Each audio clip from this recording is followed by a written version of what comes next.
Oi DIY music artists, Silky here, and welcome to the Life a Musician podcast. On today's episode, I'm going to be talking about how I can help your band. I've recently hit a big milestone for my small business, as this month marks Hookings Management's 6th birthday. For those that don't know, Hookings Management is a company I set up that's prime focus is to serve my fellow DIY music artists by helping them grow their fan bases and monetize their music without the help of a record label. According to Forbes, 20% of businesses fail within the first year, 30% in the second year, and 50% by year 5. So although on some days my imposter syndrome would try and bully me into thinking otherwise, I must be providing a valuable service for my artist clients in order to have made it to the 6-year mark as a business, especially given the fact that the music industry as a whole has been through some hugely turbulent times in the past few years with the pandemic and more recently the cost of living crisis. My passion since a young age has been writing, recording and performing music, but my experiences in the past 6 years have meant I now have the blessing of adding 2 more passions to that list. The first being business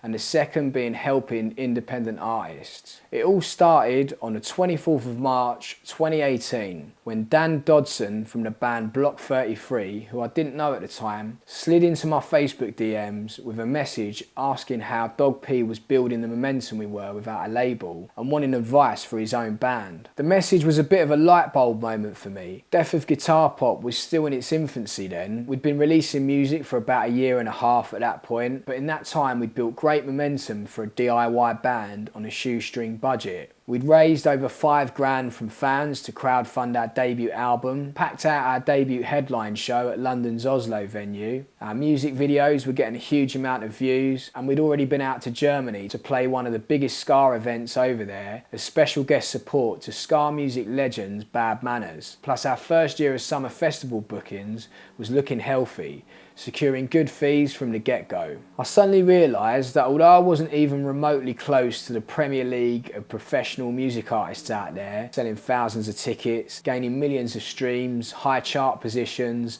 and a load of rock star money as the cherry on top, what Death of Guitar Pop had achieved as a DIY band in a very short space of time was impressive, especially to other DIY music artists. We'd already gotten much further than most independent bands without any industry muscle in their corner ever get, and I'd learnt effective social media marketing and business strategies that meant we could reach an audience and monetize them without the need for any music industry gatekeepers. Dan's out of the blue message made me realise that perhaps I could provide value to other DIY musicians that were stuck at ground zero and struggling to build a fan base. I realised I could help them apply the methods that have been successful for my own band. That's where the idea of starting my own artist services company was first born, and Dan's band Block 33 became my first monthly client. Together we worked tirelessly to grow Block 33's audience from the ground up, and it paid off. Both myself and the band were chuffed to bits to find the methods that I had applied to grow my own band Death of Guitar Pop's fan base that were all heavily centred on targeting a defined niche audience through Meta's paid ad platform had worked instantly for them too. When Block 33 first approached me, they had already written and recorded a full album's worth of material and played a bunch of shows, but they were struggling to find a clear artist brand identity. What I mean by this is that both their sound and aesthetic were hard to pin to a specific niche genre, as they hadn't given much thought on how the band's core sound and look could define them as artists, and therefore attract a community of people all into the same subculture. In the case of my own band, Death of Guitar Pop,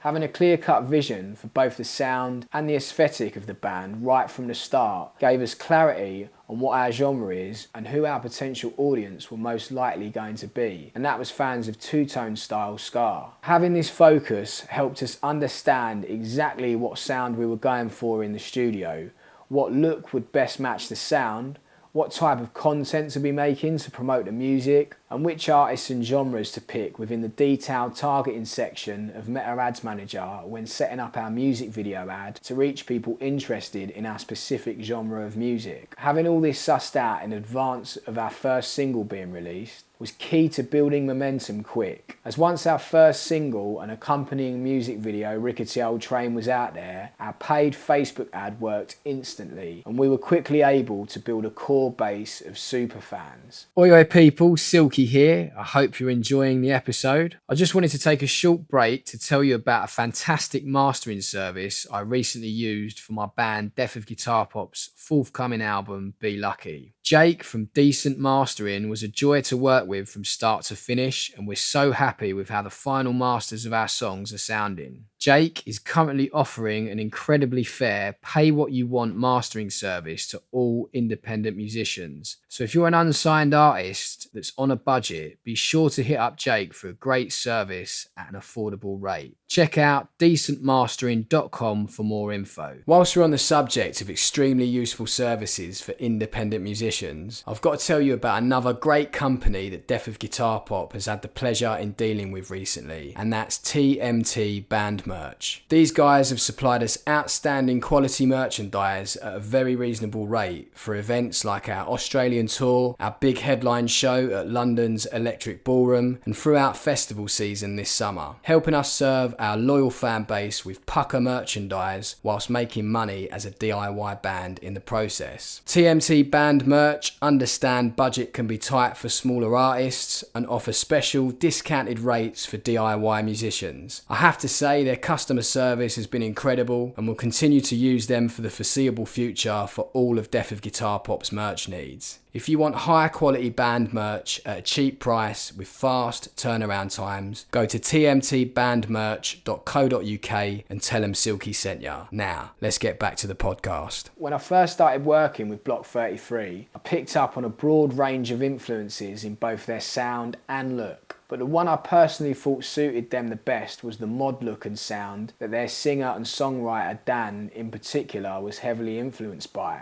The band and I had in-depth discussions on focusing both their look and sound more towards the mod subculture, and to the band's credit they decided to make the bold move of scrapping the album that they had already recorded and re-recording the album in a style that fully embraced their mod influences. This revitalised the project, and by the time we were heading down to Margate, a British seaside town synonymous with the mod subculture, to film the music video for their first single Eye of the Hurricane, the band were fully in, suited and booted, looking like the small faces in the 60s, along with a starring role from Laura Cherry, founder of the 60s go-go dancing group the Maya Dancers. It was a match made in mod heaven and gave us the perfect content to relaunch the band online through a Facebook ad campaign that utilised the detailed targeting settings to specifically target fans that were interested in the mod subculture and all the key bands within it, such as The Jam, The Small Faces, The Who and Ocean Colour Scene. The ad connected with the audience instantly, and that music video ad has now gone viral, generating 4.5 million views to date, and it's been the catalyst for Block 33's DIY success. In the past few years, the band has generated over £50,000 in crowdfunding from their audience to help them release their 3 independent albums, played sold out, self-promoted shows all over the UK, launched a successful pay monthly fan club that's created predictable recurring income for the band, performed at high profile festivals and become one of the most popular bands within their scene, being able to command decent fees for their live shows, achieving all of this without a record label or a booking agent. I'm proud to say that Block 33 are the first of many successful case studies over the past 6 years for Hookings Management. Here are some of the other notable results that we've helped our independent artist clients achieve. Launching a viral music video ad on Facebook for Laurie Wright, helping him raise over 10 grand in crowdfunding to release his debut album and sell out a self-promoted headline show at a 500 capacity Underworld venue in Camden. Launching viral music video ads on Facebook and Instagram for the Bracknell, which has led to them raising over 20 grand in crowdfunding from their fan base to go towards the costs of their 2 album releases. Selling out a self self-promoted headline show at the 750 capacity Earth Theatre in London, plus tons of other packed shows all around the UK, and a successful pay monthly fan club that has helped them create predictable recurring monthly income for their band. Buster Shuffle raising 25 grand in crowdfunding for their DIY album release Go Steady. 2-year Break raising £12,000 from fans in crowdfunding to release their debut album Do You Wanna Find Love independently, and go on to be championed by BBC Radio 1 and Kerrang, plus tons of other DIY success stories in the past 6 years. Since first forming the company in 2018, we have expanded on things in a very big way. I now employ a small team of very talented individuals who specialise in helping develop the careers of DIY musicians. We're all really passionate about helping driven, entrepreneurial, independent musicians to get their music in front of their target audience so that they can build a monetised fan base without having to rely on gatekeepers. Not only do we come up with killer PR strategies that help our independent artist clients build an audience through paid ads on social media, but we also now have an incredible in-house team of videographers, photographers, graphic designers and website designers. Many of the viral music video ad campaigns that we have been behind were actually filmed and edited by us too. An example of this is our client Laurie Wright's viral music video ad for the song West End Lover. Not only did we come up with the paid ad strategy for this, figuring out the target market and setting up the Facebook ad in Meta Ads Manager, but our team also filmed and edited the music video, as well as coming up with the concept. When Laurie and his bandmate and business partner Kieran first sat down for a meeting with me, they already had a bunch of great songs out there,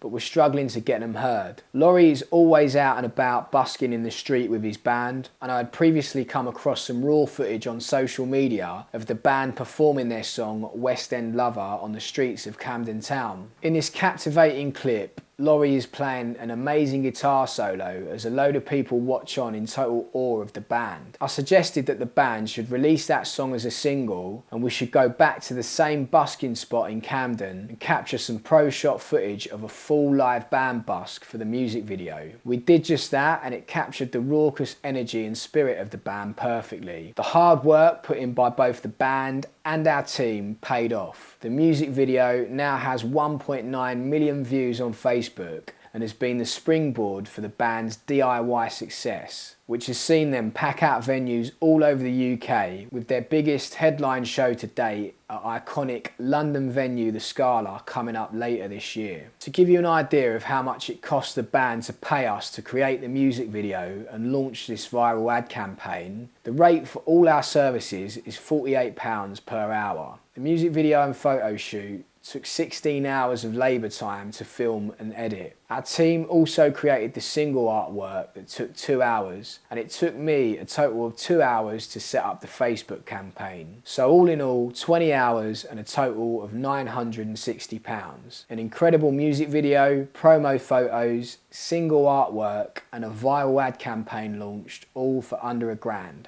We pride ourselves on being an affordable solution for DIY musicians on smaller budgets, and I feel this case study really does prove the value in our services. One more thing I want to quickly mention regarding my work with DIY music artists before we conclude today's episode is the mentoring and tuition aspect of Hookings Management services. I absolutely love teaching independent musicians my methods for growing a monetised fan base, so they can swipe and apply them to their own music careers. I do this through the Zoom workshops I run for my inner circle group members, and I also offer one-to-one mentoring calls for independent musicians. If you're interested in working with me, you can book a free 1-hour video call with me for some advice on your music career.